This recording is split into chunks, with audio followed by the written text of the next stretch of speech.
In the chaotic, gold-fueled boomtown of 1859 San Francisco, where fortunes were made and lost in a day, one man decided he'd had enough of democracy.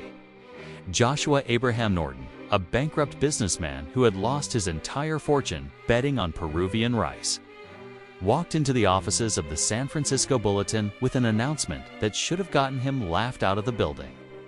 Instead, it made him a legend, at the peremptory request of a large majority of the citizens. He declared, "I, Joshua Norton, declare myself Emperor of the United States."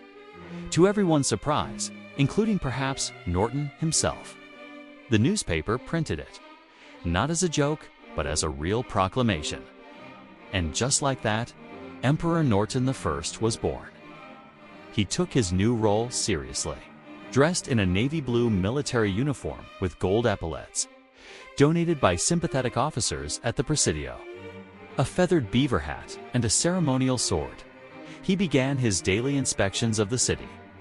He monitored the conditions of sidewalks and cable cars, critiqued the cleanliness of public spaces, and issued decrees with the gravitas of a man who truly believed in his divine right to rule. His edicts ranged from the absurd to the eerily prescient. He dissolved the U.S. Congress citing corruption and incompetence, abolished political parties to prevent discord, and demanded the construction of a bridge between San Francisco and Oakland, decades before the Bay Bridge was built. When tensions between North and South escalated, he ordered both Abraham Lincoln and Jefferson Davis to appear before him for peace talks. They declined. San Franciscans didn't just humor him, they embraced him. Restaurants offered him free meals, displaying brass plaques that read by appointment to His Imperial Majesty. Theaters reserved him front row seats. When a rookie policeman arrested Norton for vagrancy, public outrage was so fierce that the chief of police issued a formal apology and ordered all officers to salute the emperor whenever they saw him. Even his currency was accepted. Local businesses printed their own imperial Norton dollars, which circulated as legal tender in parts of the city. His two stray dogs, Bummer and Lazarus, became local celebrities in their own right. When Bummer died, over 10,000 people attended his funeral. For more than 2 decades, Norton ruled his eccentric kingdom, a beloved fixture of the city's chaotic spirit. Then, on January 8, 1880, he collapsed on the sidewalk at California and DuPont streets. The next day's headlines didn't mock him. They mourned. "The emperor is dead," the San Francisco Chronicle declared.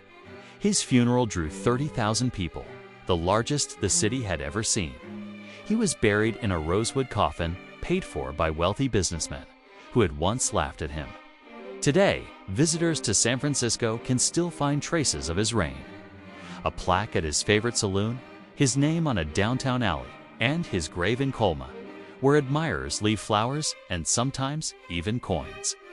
In a city built on reinvention, Joshua Norton became something rare, a man who dreamed up a fantasy so boldly that the world decided, just for a while, to play along.